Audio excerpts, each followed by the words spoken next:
an award-winning photographer, photojournalist, the fellow for National Geographic, award winner for merits from both Spain and France. He is also a human and a humanitarian. And as he tries to make the chaos he photographs more human, he has created in 2001 AINA, which is an NGO which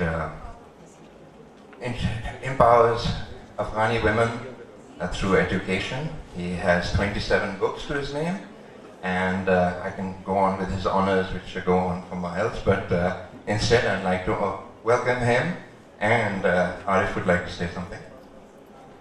Welcome, Reza, to the presentation. I can see a lot of photographers in the audience who want to see your work and know your work. So I appreciate if you went on with the presentation.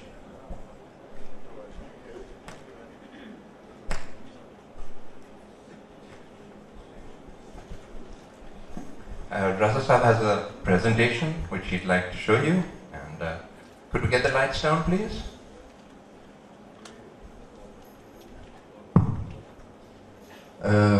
It's a big pleasure to be here, even the city which I love. I have been many times here, the country that I have traveled extensively for National Geographic and for other publications. Coming back here for me and talking to you is a very great privilege. I hope that the people sitting this side, we will have an access to the seeing the pictures. If not, you could move there, there's still some place over there. So could you please put off the lights now? Lights, please. Lights come off. Amber, could you start the first one while the light is coming off, so I could more signatures. And this is how everything started for me. I was born in Iran, in the city of Tabriz, and when I was 13 years old, I had this passion finding a tool that I could express myself. And that's how the camera, photography, became from this age till now, which is 63 now. I'm 63, so it makes 50 years of photography and having this camera always traveling and being alive. The reason I'm showing it is because I know many of you have children, and these are the ages that we get really passion for anything, and these are the ages that you should really be careful for your children to follow his vision, his passion, and let him grow in this way. What I do, it is not really the art of the photography and that has interested me. I'm not very keen of the looking for the cameras or all those things. It's just a tool for me. What I do, I want to tell the stories which has meanings for humanity. And well, few of my photographs, this is one of them. It was in the village of Tora Bora, the name that you know, and this was the village that was bombed more than any other village in the Afghan history. I have been almost in all the war zones and the conflicts, have seen tens of thousands of people dying or being wounded. But mainly I choose to photograph the survivors. Because what you see, the horror of the war, it's more in the eyes of the survivor than in the body that are totally destroyed. And this girl, for example, you can see in her eyes, she has no ages. She has been war, she has seen war. And that's how the children, they lose their childhood when there's a war. A few pictures of my early work in Afghanistan. I started obviously Iran during the revolution, then I have to quit Iran when Islamic State of Iran was established, and then I was traveling, living in exile and traveling all outwards. I kept my pictures very simple. The composition and everything, if you see, there's a message on it, but I always keep not making very complicated photographs, but very simple. I am a freelancer, but I mainly started working for Newsweek and then Time Magazine and Life, and then in the 80s, all the wars. And from 1901, I started doing also some stories for National Geographic. But what you see these are very unusual covers of National Geographic. There is no snakes or leopard or, you know. So that's what I do. It's more human history that is interesting me and the culture of the story. And some of this, it's like Libya or Saudi Arabia, they were really first times getting in those countries, and the way which I worked, I stayed months there. These are covers of my works that I have been published in more than 2,000 more publication all around the world, and again, it's more about human histories. But I use photography to express myself, but also to create the bridges between the culture, between the people. So the magazines, media is one of them. The others is the books. I do different type of the books in different countries, and these are another way for me to convey the message and the stories which I am looking around it. The one which you see called Reza War Peace in the left side, and the second with the face, this is the one with the National Geographic did over 30 years of my works. And it was published as a celebration of the 120 years of National Geographic. Documentary is another way for me. The TV is another way of me to show the stories about the works. And one of the first one which I did for National Geographic Channel, that's the one that got Emmy Awards. It was called Into the Forbidden Zone, and December 2000. It was the whole story of the Ahmad Shah Massoud that was fighting Taliban and Al-Qaeda and Pakistan army inside Afghanistan. So this was the first documentary. Till now I have done more than 10 other documentaries. Exhibition is another way of me to convey the messages.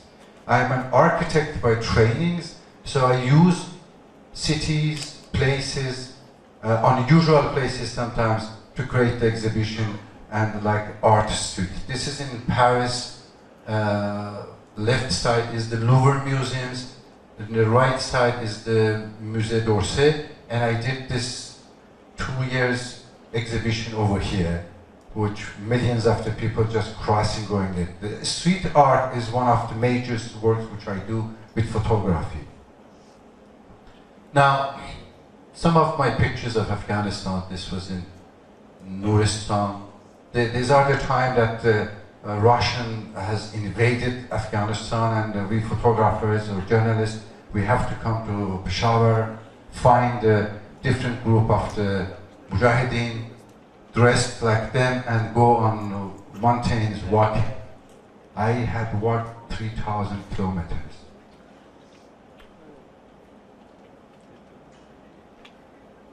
And the funny thing is that in one of those times which I was exhausted and tired and I haven't eaten for 14 days, it's true. For 14 days I didn't have food in one of my trips. And finally saw this village, and I have hid my cameras under my shawl, entering the village looking for food. I didn't know if there are Russian spies or not. You know, when you are so hungry and sometimes you don't care about it. And those kids, they saw my camera and they start running after me saying, take my pictures, take my pictures. And I start telling them, please don't say I'm a photographer, I just want a food. But they didn't care about it. They just running after me. So 3 times I refused to take these pictures. And at the end I said, okay, I didn't have even the force, energy to hold my cameras. I take these pictures thanks to them and became one of my famous pictures. Every time someone asking you, take my pictures, I said, of course, please, I'm going to take your picture. This is in Quorum Agency. Old man that has taken, their village was bombed by the Russian and they have to flee, but when they arrived and crossed the border to Quorum Agency, he has told that I want to stay near the border. So they had, you know, the patriarchal, how is it? There were 122 members of the families extended, and they had to build small barracks, and he was sitting there all days looking to Afghanistan and reading Quran. I also happened that at the end of the Russian invasion, United Nations invited me for 1 year to become director of operation of United Nations and to bring the foods and distribute the foods inside Afghanistan because of my connection, knowledge of all those years traveling and working there. That's how they invited me to do this work, which I accepted. And the long story short, one day I was in Badakhshan and there was an earthquake. And I take the UN car going around the villages to find out what's happened in the earthquake. And the night came and I had to spend in a small village and the snows came. And I was returning and I lost my way in the mountains. The wolf started moving around, there was no radio connection, so I was left totally alone. And the gas of the car was running out, and suddenly I saw these guys coming, the refugees, coming from the far away. And I always had my camera with me, even if I was UN directors. And I just snapped 3 pictures of it. And then I recognized the green blanket. This is the blanket which I was distributing for all the poor people in the UN office. So I said, oh, I know this is my blanket. So the guys came and they said, oh, Sahib, you saved our lives, whatever. I said, no, you saved my life. Where is the road to go back? So he helped me to return back. Again, these are the example of which I have always meetings in my works. This is the one that doing the National Geographic Channel documentary, crossing this Kukcha River with Sebastian Junger is a US famous writer, a friend of mine. We worked together a lot and did the stories on films and magazines. And this is exactly the same river that Alexander the Great with his troops has crossed when going to Central Asia. And still people using the same tools. Here is the entrance of the Panjshir Valley. Panjshir Valley that is 125 kilometers long, and this is actually this specific point that you see. It looks like a landscape pictures, but it is a very historical pictures because this is where exactly when the Russian big army was defeated. And this is where exactly that the Taliban were defeated, entering the and Al-Qaeda entering the Panjshir Valley where Mahmood was resisting it. It was very funny when Mahmood was explaining to me how he did that. Every time he that Russian military is coming to the valley, he was asking people to hide. So they were just running inside the valley with all these tanks and everything, not knowing that Mahmood has put some dynamites up there. And when the last part of the tanks was coming, just exploding and the back of the army was locked. So guess what will happen? An army that is trapped in the middle of this valley, then the Mujahideen were starting fighting them. Then Mahmood was always laughing about this story, saying that, you know, Reza, I did it 7 times. And every 7 times it works. They don't learn at it. They don't have the information passing to one another. 7 times they came, I had the same dynamics, the same story, and it works. And actually 8 times he did for Taliban when they were starting coming in. So this is the portrait, one of the portrait of Mahmood, which has become worldwide famous. And if you go to Afghanistan, you find this everywhere. They have done carpet, they have printed posters and whatever is it. One thing which I learned later about this picture was that when Mahmood was assassinated, for a few days, nobody knew that he was assassinated. They were saying that he was wounded. And this was the plan that Taliban and Al-Qaeda and Pakistan military they had, that if Mahmood is assassinated, then they will attack and take over. So, but what's happened, someone printed in the village 10,000 copies of these pictures, and they distributed it in all front line, saying that, stay with this. And that's how they really, I was talking to many of them, saying that these pictures arriving at this moment helped us a lot, to give us energy to fight back. I was, when Mahmood in 1992, after defeat of the Russian, take Kabul, I was over tanks with him, the only journalist that did, and followed him. This is where he met the remaining of the first 100 people that he has trained. He trained 100% in Panjshir Valley in 80s and sent each one to one place in Afghanistan, saying that now you train each one 100%. That's how this guerrilla work started somehow. There was many other organizations also fighting, that he was not the only one. But this is when he wanted to bring all of them. There were 13 left out of the first 100 that they gathered in these days. And I do remember one scene when he was telling that to all this remaining, saying that till now we have Kalashnikov on our shoulder to liberate our countries. And I hope that from today will be changed to this. And he takes out his pen from his pocket and show that we hope that pen will be replacing Kalashnikov. Unfortunately, as you know, it has not happened. Well, the left side and the right side, I'm a chess player, so if anybody wants to play chess, you're welcome. And I knew that Mahmood is a good chess player. That's how I brought him a chess board as a gift, and we start playing together. I'm sitting in the left side and smoking, and I didn't know that it's totally forbidden in smoking in the whole valley. He has, well, it's forbidden, but I didn't know. I started smoking later. Some of his bodyguards said to me, well, it's forbidden. Mahmood doesn't like people to smoke, so I had to, you know, for the smokers. It was difficult, but I find my way. Bozkashi, you know how is it? This is a real fightings, and I had to take these pictures myself being over a horse. It takes me 15 minutes.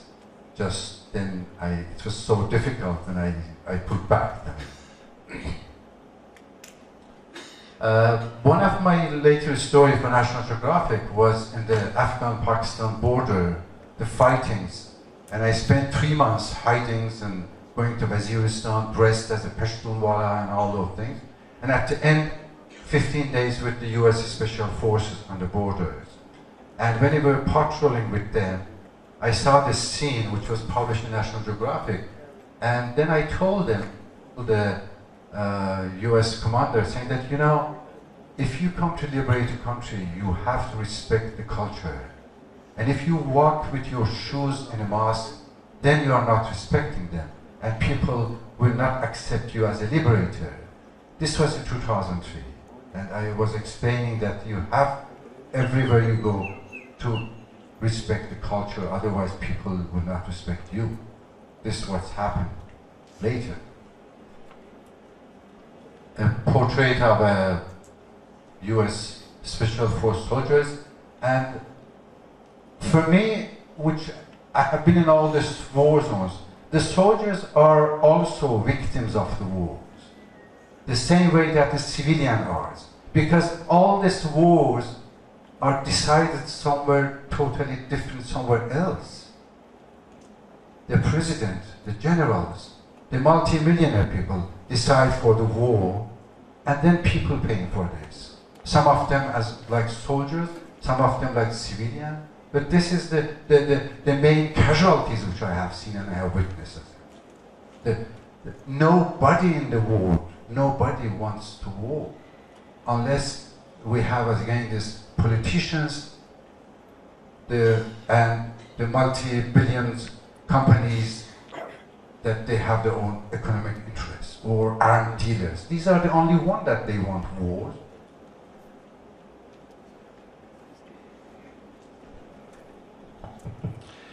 Another pictures of the children which not going to school. This is in Dara, the north of the Pakistan. They spending times to building guns. It's funny, the guns that they made there, it's sometimes better than original.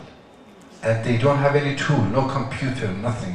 It's just unbelievable. I don't know if anybody has seen those people working in Dara villages there.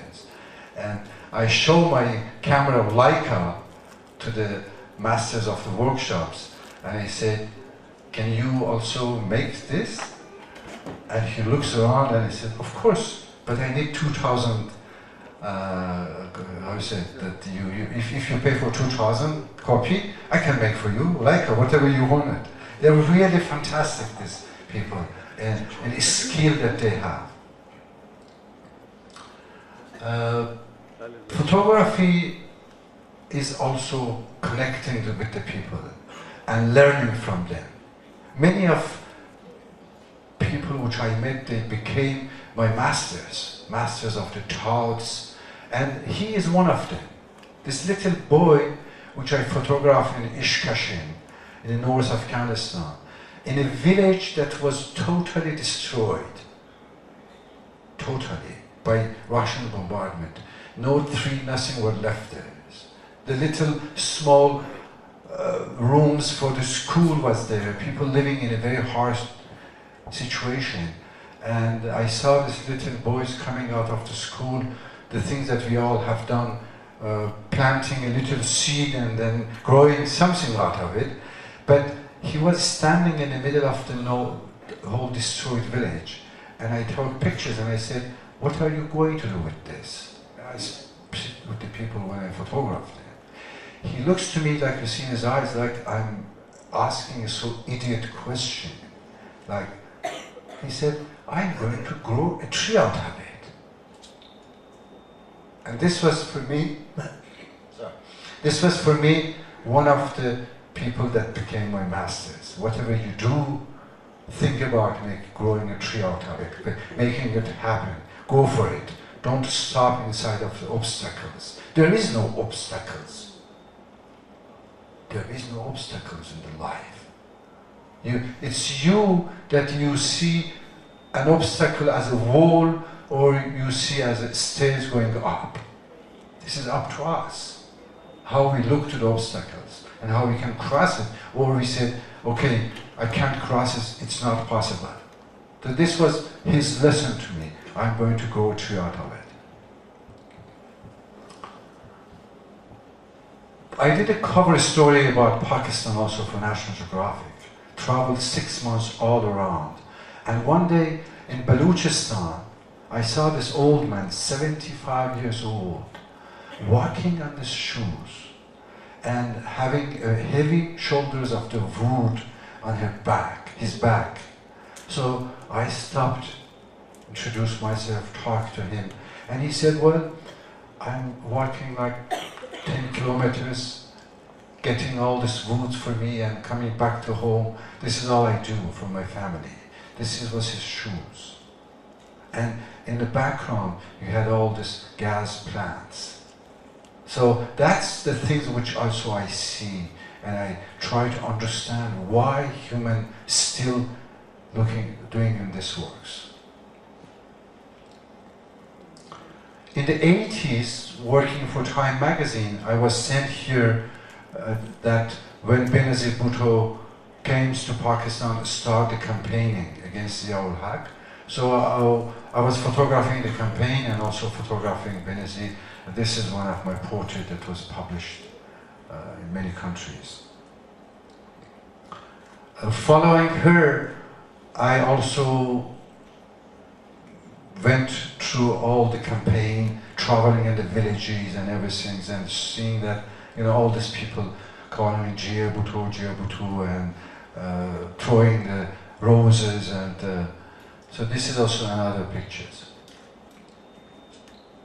Actually, I was coming back when she came back again during campaign, and I was stuck in another story, so I postponed for a few days. That's when she was assassinated. So if I haven't postponed, probably I will be in the car with her also.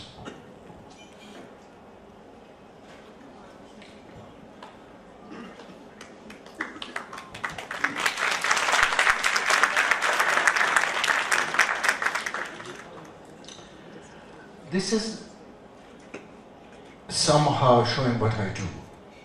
I frame the reality, the way which is happening. No stage, no picture was staged, nothing was redone again, or please do it again, please do it again. It's just happening. I can take pictures, I'm taking. If not, it's gone. Now, the funny story about this is that during the National Geographic assignment on Turkey, I had planned going to the Iranian border, as I'm originally Iranian, and I haven't been in Iran till now, for years now. So I thought maybe because of the border, I will go to Turkey and I will see the Iran. I arrived in the city of the Turkey and get a taxi driver, made a deal with him saying that I would be here for 4 days to taking pictures and going the villages all around, and also I would like to go near Iranian border. He said, okay, when you want to go? I said, let's go first in the border and then I will come back working. Now, we are moving from a direction, and the driver, I speak fluently Turkish also. So he said to me, sir, now I'm going to move left and look in front of you, it is Iran mountains.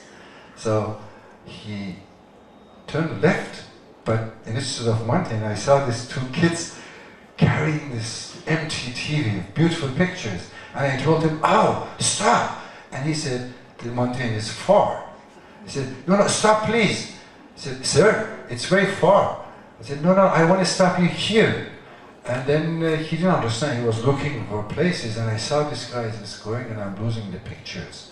And I did something that I really ashamed of. I hit him on the shoulder and shouting, stop, dur in Turkish. So he was afraid. He bricked. I just jumped out, take pictures, and happy, and come back. And the guy was having his shoulder, saying, excuse me, sir, that's how you take all your pictures? So, for the 4 days, he was going 10 kilometers per hour, and every time anybody was crossing the street, he was breaking. He said, sir, pictures.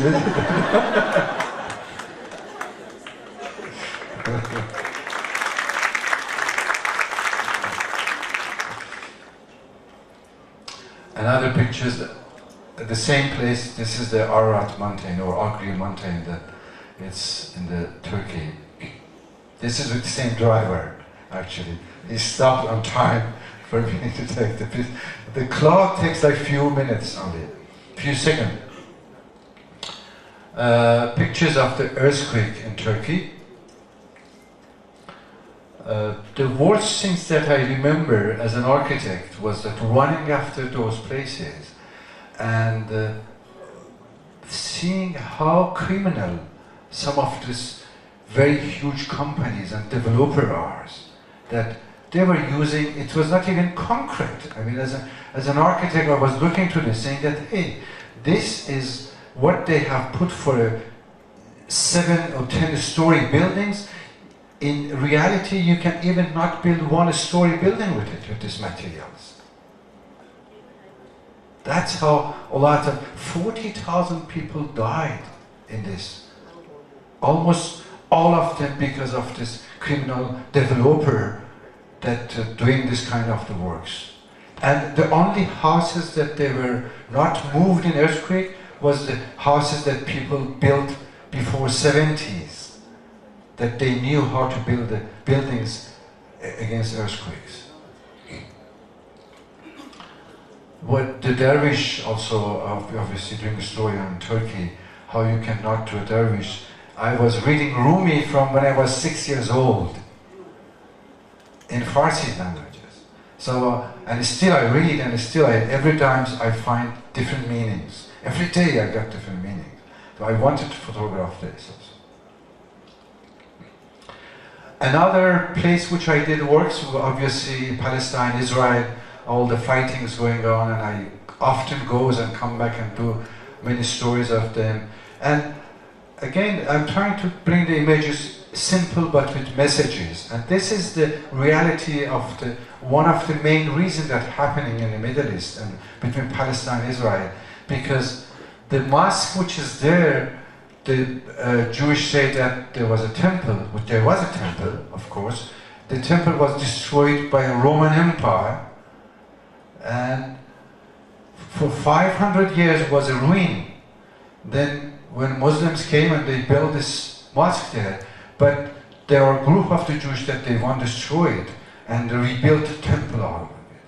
And this is the main, one of the main really tension reason there in the region. This is this one. So for me, these pictures almost explain the whole story. And other pictures of the same dome of the rock for the photographers wake up early. I always wake up before sunrise and I go around. And this is when I saw that there were people that were cleaning around early mornings and putting water. The reflect was on the water.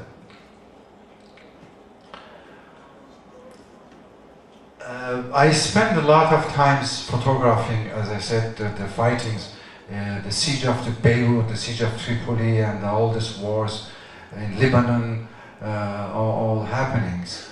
And this was a time, actually the picture was chosen by Time magazine as a pictures of the year, and a WordPress photo and a lot of things. But the story again for my photographer friends is that I never run where everybody's running. You know, it's a phenomenon that something happened and you see all the photographers running in the same directions. And this is where I was visiting with 15 TV photographers frontline with Yasser Arafat when they start shelling and Arafat bodyguards pull him inside a bunker and everybody's run after him, you know, you're close and going after. And I was just going to enter bunker when I said, Reza, what you doing? Go around. So I moved around in this apartment and I saw the pictures and I started photographing. 2 pictures, then I didn't see there was a 2 meters long hole there. I find myself totally after the pictures going down with my cameras and seeing Arafat coming, Reza, what's happened to you? After this. Another pictures of the siege of Beirut. They have the fantastic horses, and they were taking out from the hippodrome when the Israeli airplanes showed them and shot them. So this was another way of showing the war.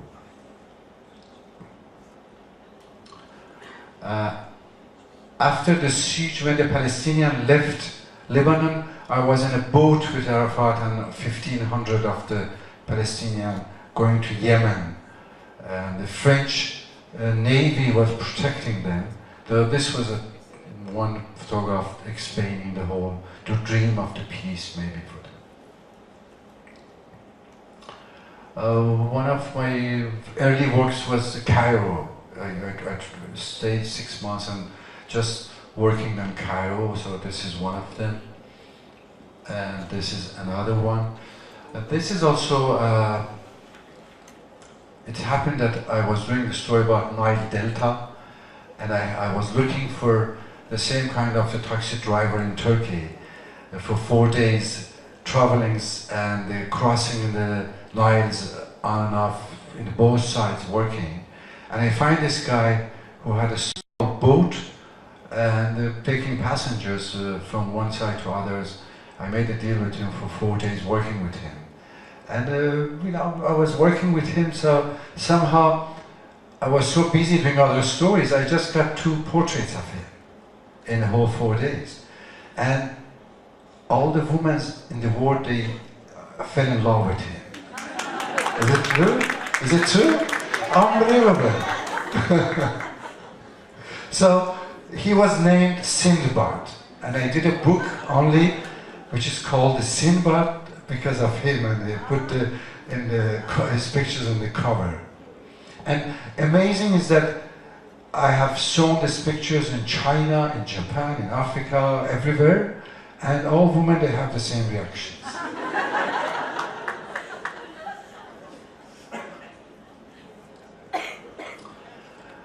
One of my pictures of Tahrir Square, it's happened that I went to Tahrir Square when everything started, and I was for 12 days in Tahrir Square before till the Mubarak left.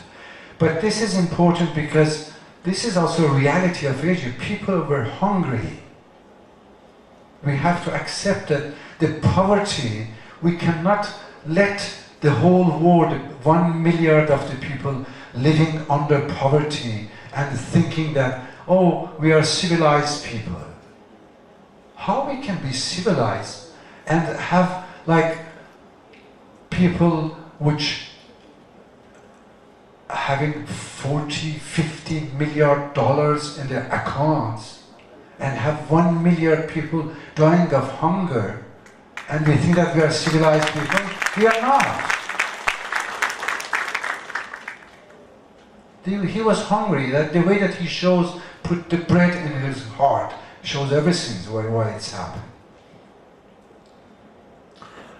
Now, this is again very important because the citizen journalism is changing the whole world. The whole media is now changing. This guy, he came to the Tahrir Square when everybody was under siege, and people which filming and photographing with their mobile phones, they were under siege. So what's happened?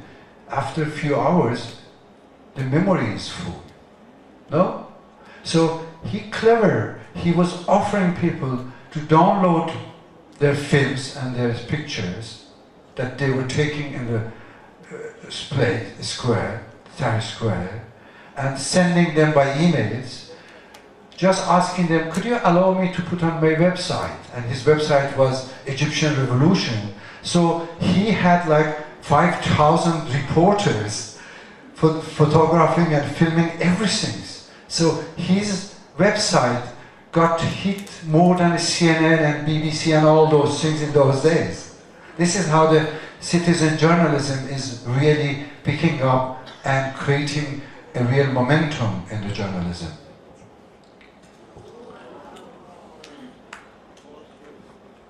I have been 3 times in Mecca for different stories, and also did a National Geographic channel. I was part of a team I got the permission actually to do this films which was called Inside Mecca, has become one of the biggest National Geographic channel hit, and these are some pictures which I did, and this one, and also a story I did about the life of the Prophet Abraham. I traveled 4 years on the journey of the Abraham. So these are the one other from Mecca, another one from Mecca. One of the fantastic opportunity I had, that I got the permission from King Office to have a helicopter for doing the whole ceremony of the Mecca, and photographing also area from the Mecca. From those 2 million prayings, I find years after in South Algeria, I was doing a book about Algeria, this man making his own little mosque and praying in the desert. This was, for me, the main meaning of any religion is spirituality. Nothing's more than this. And he was, for me, was one of those real meaning of the religion, that it's between you, your heart and yourself, nothing more than this.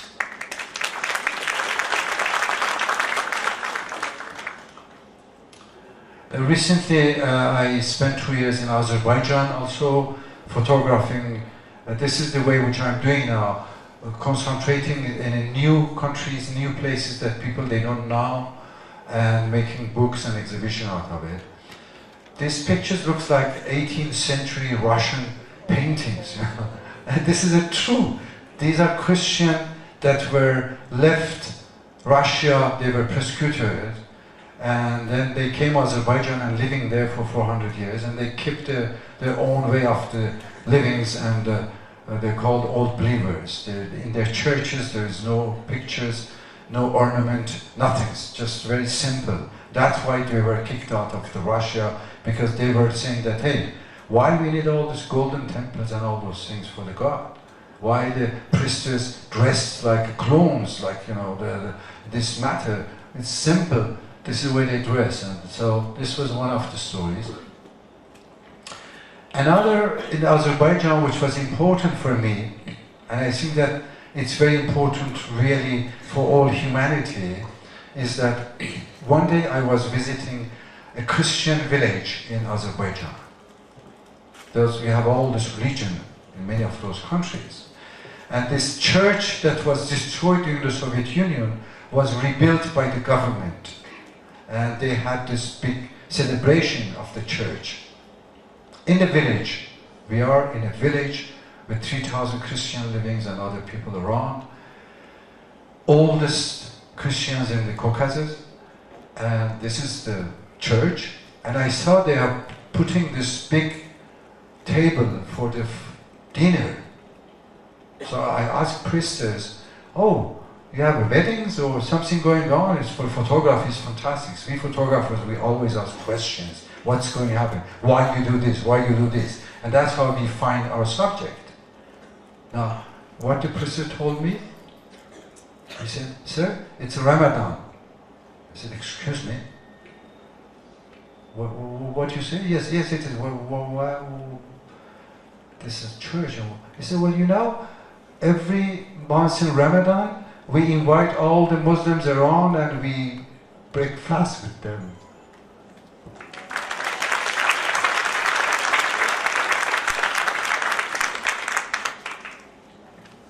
This is how the religion could be, if it is religion. This is how the God words should be understood if we really believe to the gods. Not going and killing others because they don't have the same beliefs or they don't have the same prophet. We are still far away to become a civilized people. This is an example. Ramadan, breakfast in the church.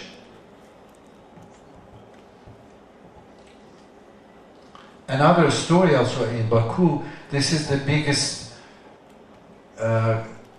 Russian Orthodox church in Baku that also was destroyed, like Soviet Union, they have destroyed mosques, synagogues, everything. So, Eastern times I was photographing. When I entered the church, I saw a portrait of a man, and everybody that was entering church was putting candle around the portraits, nice portraits. A man with a suit and tie in church. So I asked, who is this guy? Why you have pictures and putting candle? And he said that this is Mr. Gorbanov. I said, but Gorbanov is a Muslim name. What is he doing here? Oh, you know, he is from our street. He grew up in this street and he became a very wealthy businessman. He's a Muslim. And one day he was passing and he saw the church destroyed. And he said, oh, I will pay to restore it. So he, the Muslim, paid to restore a church in these places. And his pictures is there.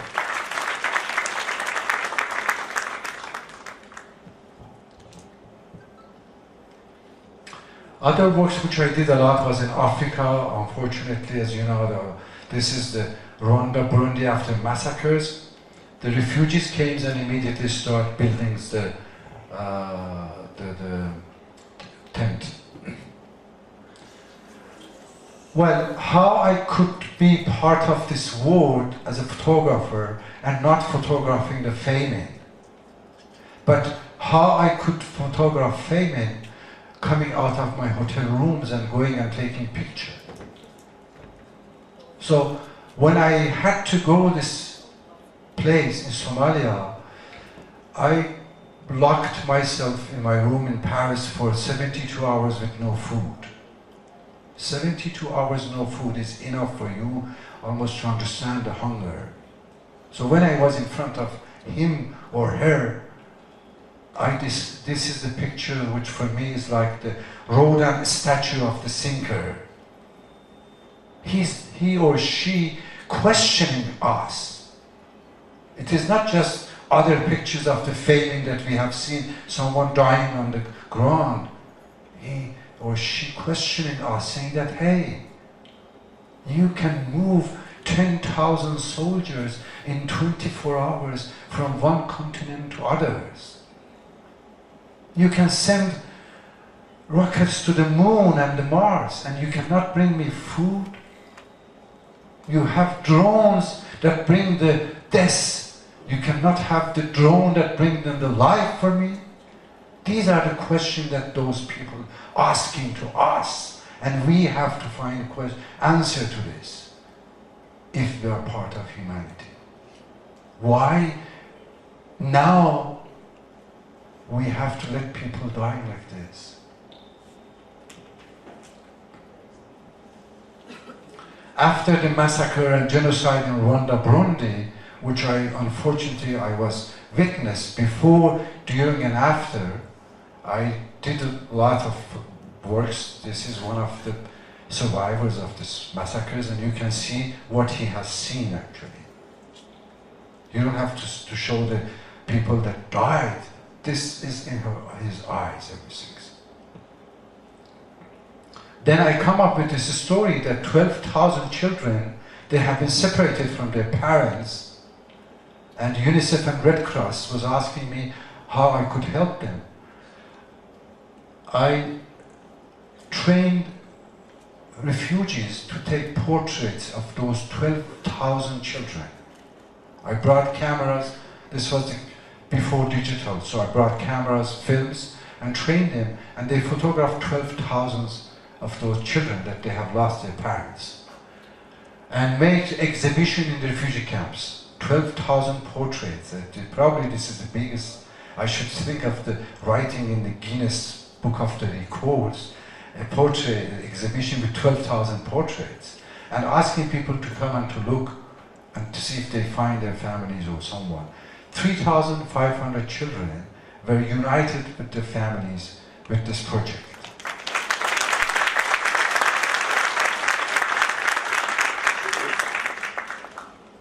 One day I remember one of the ladies that was looking for her son spent days and days looking, and suddenly one day, after 5 days coming and looking, she sit down and start crying, and very hardly.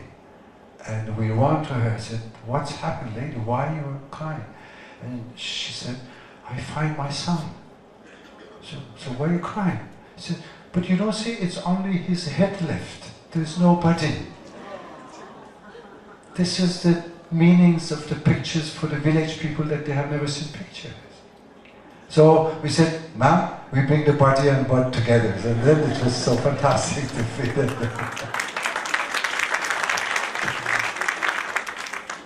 And this is one of this moment that the grandmother find her grandson after the pictures. And you know, she find it with the plover, that the sweater that he has. She didn't recognize the face, but she showed the sweater, saying that I did this for him. I remember, this is my works.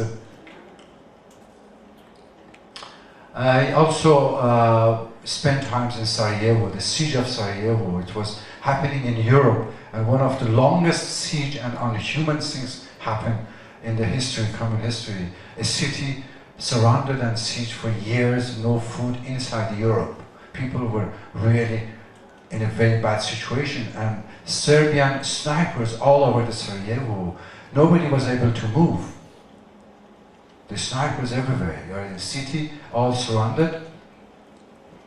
And one of those days, walking on the street, I saw this little girl in the middle of the war, snipers.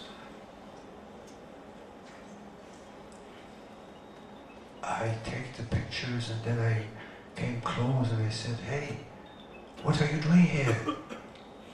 She said, I'm selling my dolls.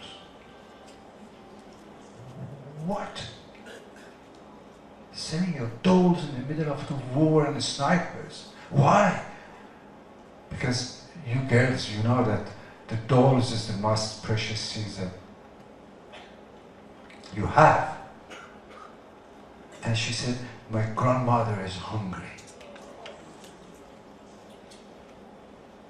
So,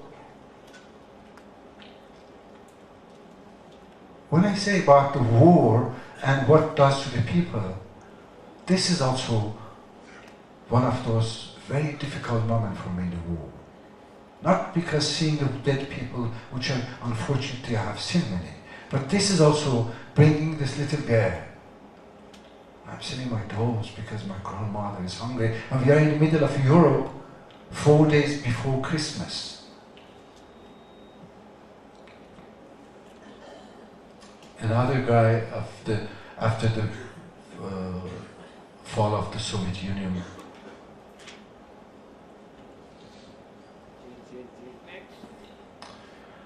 There was a fight also in Nagorno-Karabakh, or Karabakh, with Azerbaijan and Armenia, which I covered it extensively. The Armenian troops has invaded Azerbaijan. They have taken 20% of the land of Azerbaijan, and 1 million people as Azerbaijani were thrown out of Armenia. This was in the 90s. Then 26 February 92 in Paris, I heard that there was a village, Azerbaijani village, that was totally massacred in one night. So I tried, like you know we do, the journalists, to find a way. Arrived, and I arrived 3 days after. Yes, the Armenian forces has surrounded a village which called Khojali and massacred everybody. 600 and more people, they were massacred. The survivors, they have run away, and they were outside waiting the crossroad, the International Red Cross, going and bringing the bodies. So I was witness for days of those women and staying there and waiting for this Red Cross ambulances bringing bodies, and they were going and looking for the bodies. And this is the moment that she was looking for her son and her husband, find the bodies, and start running and coming to me. I speak Azerbaijani too, so, and she was just crying. Still I have the voice saying that I find them, but their eyes was taking out. This is also what's happened in the war.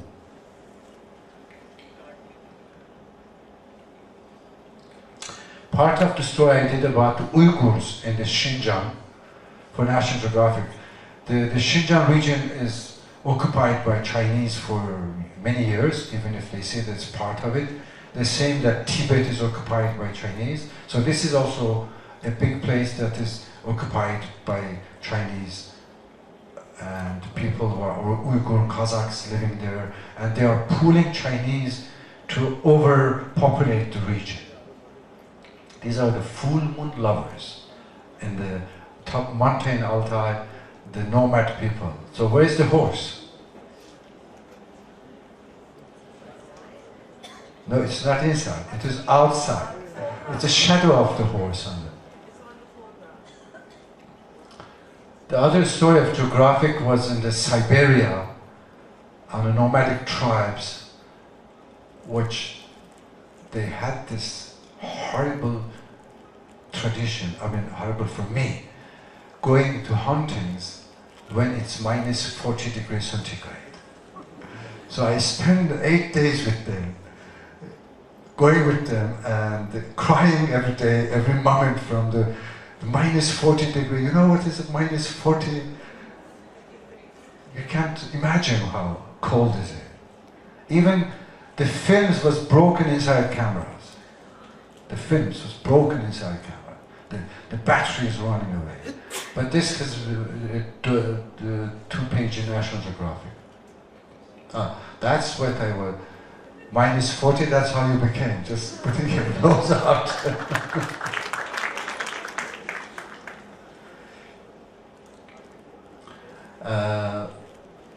The same in the Xinjiang region, the Kazakhs. This is another story of the children. I am very much against militarization of the children. And I do believe that this is only the government that spread this idea of a militarization of the children because they need soldiers. So you start from childhood to train them and put them, you know, this kind of military clothes and guns, buying guns for them. And unfortunately, now it's even worse. It's all this war video games. God knows, I don't know, I haven't done any research about it, but I suspect that many of those war games that our children unfortunately playing and pushing a button and killing people, it's also done by the old big companies which doing the militaries and arms, because they want our children became the person who push a button and send the bombs and kill the civilians. In China, over a frozen river, that's how the kids play. Shooting the snowballs to each other. Or in Cambodia, the little boys who became soldiers. One of the extended works I did was about the landmines, because they killed innocent people, and I was part of the people that really worked on trying to, a lot of countries, to ban landmines. There are still few countries that haven't accepted to sign this the decree of the banning the landmines. And in Cambodia, I heard that there is a train which was hit by landmine many times. So the government has built a heavy platform in front of locomotive that is pushed by the locomotive. So if there is a mine, it's the platform that is exploded. Then I heard the unbelievable story. People told me about, you know, all the poor people, they sit on this platform because they don't have money to buy tickets. I didn't believe it, so I decided to run on this platform for one day with them to the market. And this was a picture of this. Every second you look and you may say, maybe it's the mine there exploding. This is also part of this landmine story. This is new in Guatemala. It's again for my photographer friends, these pictures. I was doing a story about Guatemala and going to the places which I wanted to go. All my assistant and the interpreter, everybody in Guatemala saying that, sir, when we going there, up, there is a road that we will take for an hour, and this is the place which you see all Guatemala. Everything's under your feet. We have to go there. I said, well, it's a 1 hour road. It's not part of my story. No, we have to go. So I said, okay, let's go. And here we are taking this mountain road going up. And we arrived there, it was fog. No, nothing you can see over it. So I'm looking to assistant saying, hey, what is this beautiful scene, he said.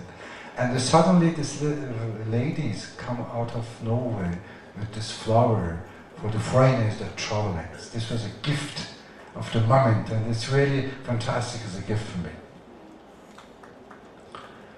This is how I am when I'm photographing. This was, bowing to the people which you photograph. Let not them think you as a great photographer of National Geographic or whatever you're coming in it. You are dust under the feet of the people that you photograph.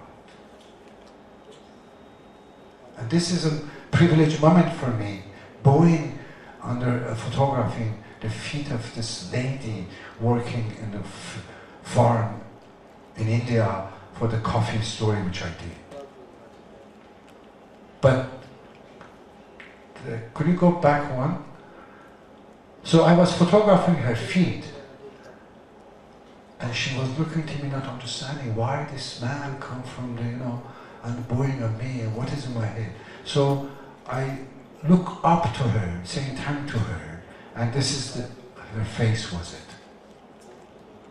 Beautiful.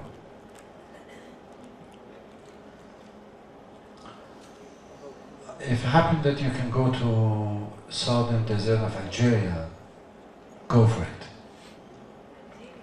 Algeria. This is also in Algeria, in my recent book on Algeria. This is the Turkmenistan. The South France, obviously. What kind of pictures you can say in the South France, not than this one. The portrait of the French famous actress Laetitia Casta. I don't do fashion, I don't do the kind of the celebrity, never. But she sent a message that she likes my pictures and she wants me to take her picture. So that's the portrait which I take from her. So I said that I'm spreading the whole world to the exhibition and the installation, and these are the sum of the installation with different countries, different places. This was in Corsica. This was in a Paris Petit Palais, its first ever photography exhibition, and I designed all the settings using different possibilities to exhibit in the places. This was in Paris, Parc La Villette, 15 meters high, the portrait. In Doha, first outdoor exhibition. In Paris Stock Exchange. This was a story of a promise. One day Mahmood told me that you take all these pictures of the village people, nobody see it. And I said, well, I'm taking this to show in the words, but I promised that one day I will do an exhibition. So later, 78 years later, after Mahmoud was assassinated, I came back and I did this exhibition and I give free, donated to the people in the valley. This is part of the same exhibition in the valley. I also do like art installation, but this was when a girl in Iran during the 2009, the rigged election was killed, and it was filmed by a mobile phone when she died. Her name was Neda. Probably you remember, this was one of the first very strong citizen journalism works. So I did 500 portraits of her, and I brought people holding her portraits. Because, you know, Nida, you know what is meaning, and Urdu the same things. It's a voice, it's callings. And also I did the same in the Washington, in the White House. Now imagine what takes you to block the roads in front of the White House and bring 500 people with the portraits. I don't want to talk about it, it's just, but I did it. Oh, here is the way also I work. I really try to be like people which I'm working with them. You see the different countries. You know, this is the Waziri. You know, the one which I like is the yellow Waziri turban. It's beautiful, and it's like 15 gram. I don't know how they make it. It's so light. This is beautiful. So each one of them is in different countries and different stories which I did, and that's called. I believe in the informal visual education. Beside the photography works, this is what the other works which I was doing. Please. The same boy, 13 years old, you saw. He's grown up and now it's 1983. He's in Peshawar and starting teaching Afghan refugees. My first classroom I started.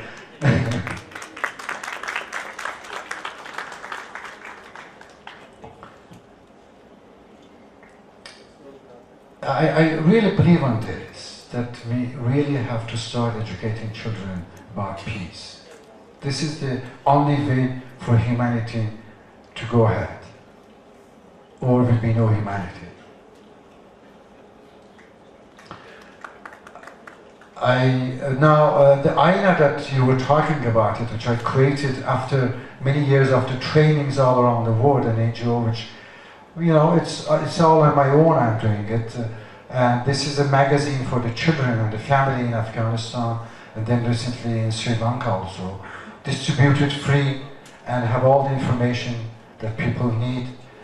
For me, this is the best way of the girl education. Actually, in 2001, when Taliban were defeated and the Afghan government started and NGOs came, and I started this idea that we have to create materials for education. And I was telling to all the NGOs and even UN that please don't build schools. People look into me like, are you crazy? We want to bring education. And I was telling, education is not a building, it's not a school. You need a lot of other things. And it was in 2001 and 2 I was telling them that, and soon they will attack your schools. They will burn them. They will kill the teacher. What's happened? More than 2,000 schools were destroyed in this part till now. What I was telling them, let's make the materials that will bring the education to the houses for a moment. This is one of them. Distribute this family information magazine in the houses. Helping street children by making painting out of my pictures and selling it in their center. Or I have done this mobile cinema education, going all around the villages and showing educational films. That's how you can bring information for the women's health issues. Everything's in 10-minute films is done. They get through it.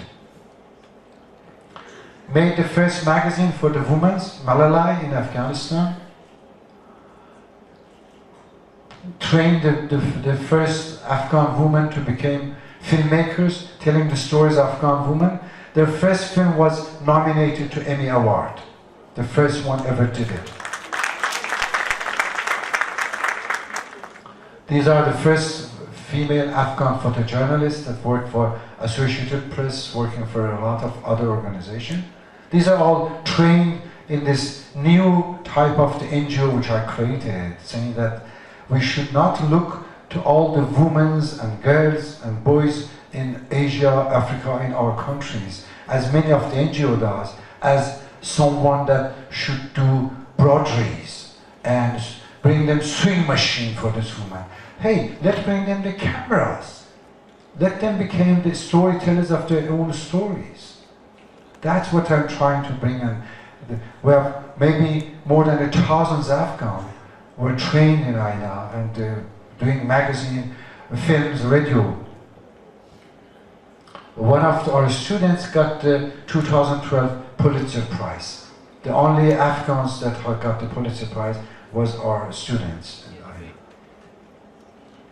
And we did this radio station for women, which is called Afghan Women Voices. And it's a radio, all women, even the computer repairing, and everybody is women in this radio station. There's only one man, the T-boy.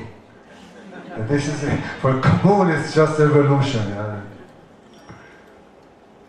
The same radio we started in Ramallah, called Nisa FM, and it's also for the women's radio. Trainings children, orphan children in Morocco, Atlas, another part of the works which I do. Even in the Europe, this is the Sicilia, very tough suburb which we train 100 kids. In city of many of the suburb we do this. I do this trainings for the children through the internet. Go ahead. And my last works, there's few pictures I'm showing is about refugees. These are my last pictures that I just working on the Syrian refugee camps. I just finished. So go ahead. These are the recent works. And trainings children in the refugee camps. These are the refugees that we trained as a photographer. And this is my new training camps in the Kurdistan, Syria. These are the students which are trained for 2 years.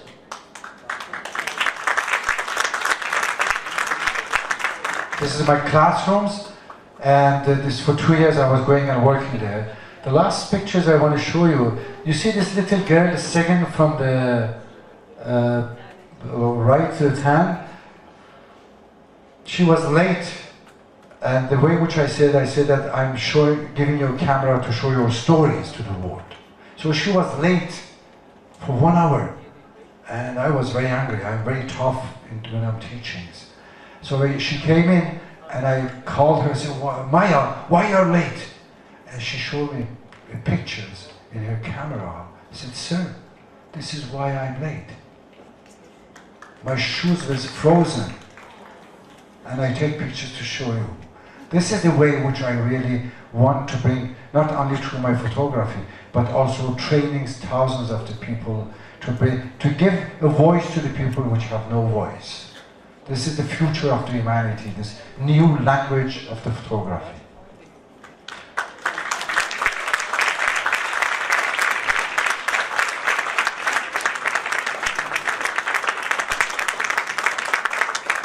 Thank you very much. I appreciate your work. You're kind. Thank you. Thank you very much. You're very late. Thank you. Thank you. I don't know how any of us can follow that, and I know you all had a million questions. And I know the photographers in the audience are probably want to kill me because we have been asked to leave the room and we've gone over by 15 minutes. Reza, I'm so sorry. Such an incredible honor to be here. Arif, please join us. And I'm glad you all love this, and hopefully Reza has probably a few billion stories which we still want to hear. So I hope LLF calls him back next year and we get to hear more from you, Reza. I hope to see you again, and thank you very much for my photographer friends being here and giving me this possibility, and you, everybody. Thank you.